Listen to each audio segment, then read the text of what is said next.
आदर्श विद्याप्रसारक संस्थेच्या निवडणुका होत्या कोर कमिटीच्या, त्याच्यामध्ये तुषार आपटे जे लैंगिक अत्याचार प्रकरणातील सह आरोपी होते तेही या निवडणुकीत आहेत आणि कुठेतरी त्यांची बिनविरोध निवड झाल्याची चर्चा आपल्या शहरामध्ये सुरू झाली।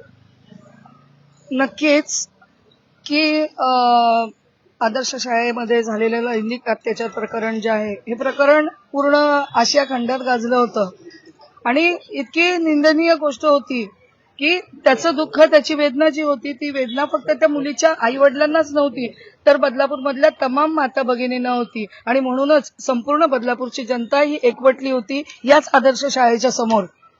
पण यामध्ये सहआरोपी असणारे तुषार आपटे यांच्यामध्ये असं कोणतं कौशल्य माहीत नाही, त्यांना स्वीकृत नगरसेवक देखील पक्षांनी बहाल केलं होतं, त्यावरही लोकांनी ऑब्जेक्शन घेतलं आणि त्यावरून त्यांना म्हणजे ते पद जे आहे तिथून पायउतार करावा लागला। थोड्या दिवसाचा अवधी गेला आणि आता हा बहुचर्चित विषय जो आहे या विषयामध्ये असं दिसून येतंय की आदर्श शाळेची जी संचालक मंडळाची निवडणूक झाली आहे याच्यावरती त्यांना बिनविरोध निवडून दिलेलं आहे अशी चर्चा आहे आणि ही चर्चा जर खरंच सत्य असेल तर याला समस्त बदलापूरमधल्या जनतेचा कडाडून विरोध आहे। जो माणूस शाळेमधल्या अशा इतक्या क्लिष्ट झालेल्या आणि एवढ्या गंभीर झालेल्या परिस्थितीत पलायन करतो म्हणजे संकटापासून जो पळतो तो माणूस या शाळेमधल्या विद्यार्थिनींचं कुठल्या प्रकारे संरक्षण करणार हा प्रश्न सगळ्यात महत्वाचा उपस्थित होतो। आणि मला हे कळत नाहीये जर एका सहआरोपीला स्वीकृत नगरसेवक पद किंवा संचालक मंडळावरती त्याची नियुक्ती होत असेल तर जे तमाम जनता रस्त्यावर उतरली होती, ज्यांच्यावरती गुन्हे दाखल झाले होते, केस झाल्या होत्या, जी लोक जेलमध्ये जाऊन जेलची हवा देखील खाऊन आले, या लोकांना या महाराष्ट्र शासनाने काहीतरी बहाल करावं म्हणजे आम्ही देखील कुठेतरी हिरो होऊ। जर आरोपीला जर असा मलिदा मिळत असेल तर मग जे आंदोलनकर्ते आहेत, जे अन्यायाविरुद्ध आवाज उठवतात त्या लोकांचा देखील प्रशासनाने विचार करावा। अरे ज्या वेळेला त्या व्यक्तीला तुम्ही संचालक मंडळावरती बिनविरोध निवडून देताय त्यावेळेला हा विचार केला का की हजारो आंदोलनकर्ते जे आहेत ज्यांच्यावरती अजून केसेस चालू आहेत त्या केसेस मागे घेतल्या आहेत का? माझ्यावर स्वतःवर त्यामध्ये गुन्हा दाखल झाला होता, मला माझ्या घरापासून 8 दिवस लांब राहावं लागलं होतं आणि 8 दिवसानंतर जामीन मंजूर झाला आणि मी बदलापूरमध्ये आले। ज्या वेळेला जामीन मंजूर करायचा होता त्यावेळेला बदलापूरमधल्या किंवा या शिक्षण संस्थेच्या एका तरी सदस्याने हा विचार केला का की जे आंदोलनकर्ते आहेत त्यांच्याकडे खरंच जामीन मंजूर करण्यासाठी माफक फी असेल का? पण त्याच वेळेला बदलापूरमध्ये श्री प्रियेश जाधव, इथे हरेश साळवे, मंगेश गवळी आणि निखिल शिंदे हे आणि सगळे समस्त वकील बांधव पुढे आले आणि प्रत्येकाने यामध्ये अडकलेल्या ज्यांच्यावरती गुन्हा दाखल झाला होता या सगळ्यांना जामीन मंजूर करून दिला। त्या सगळ्यांचे परत एकदा मी आभार मानते।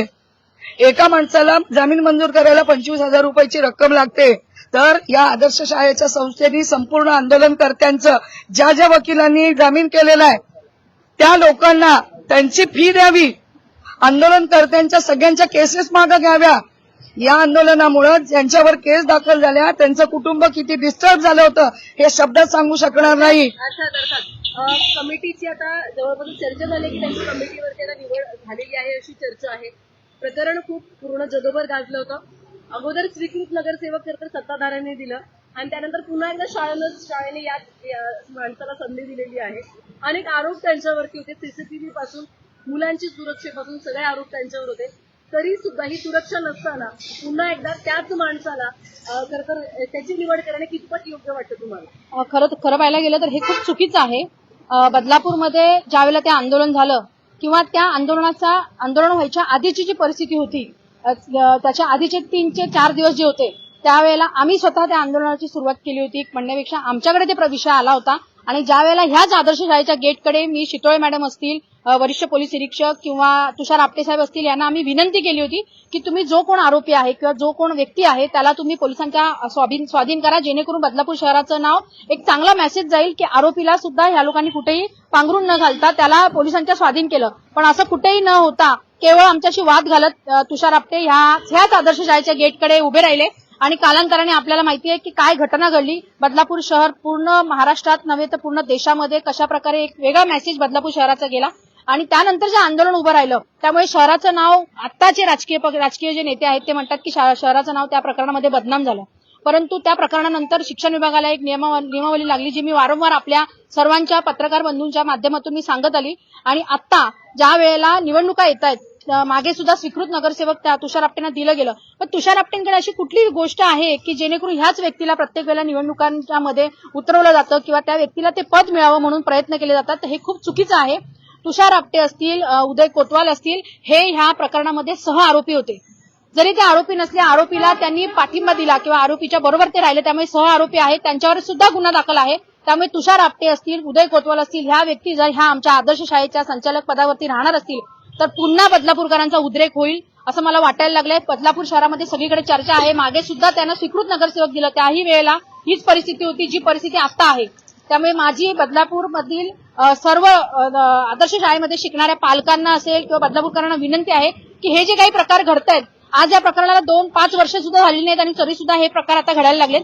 तर माझी आदर्श शाळेच्या संचालक मंडळ आत्ताचे जे आहे किंवा आधीचे जे संचालक मंडळावरती जी लोक आहेत त्यांना विनंती आहे की कुठला तरी एखादा चांगला नवीन चेहरा तुम्ही या मंडळावरती द्या. आदर्श शाळेचं नाव खूप चांगलं आहे. आमची सुद्धा शिक्षण ह्या आदर्श शाळेमध्ये झालेली आहेत. परंतु आता असं वाटायला लागले की वारंवार आदर्श शाळेचं नाव बदनाम होण्यासाठी हेच लोक आता प्रयत्न करायला लागलेत की काय असं वाटायला लागले. त्यामुळे तुषार आपटे असतील, उदय कोतवाल असतील यांना आमचा कडाडून विरोध आहे. या जागेवरती दुसरी एखादी कुठलीतरी चांगली सुसंस्कृत शिक्षित व्यक्ती घ्यावी, नाहीतर आमच्या मुली सुरक्षित राहणारच नाहीत. या प्रकरणामध्ये जी व्यक्ती सह आरोपी आहेत, काय म्हणून या पालकांनी आपल्या मुलींना या शाळेमध्ये टाकायचं आणि आपल्या मुली राहतील का सुरक्षित, हाच मोठा मुद्दा आहे. त्यामुळे माझी विनंती एवढीच आहे की तुषार आपटे असतील, उदय कोतवाल असतील यांना ह्या संचालक मंडळावरती आदर्श शाळेने तरी घ्यायचा प्रयत्न करू नये.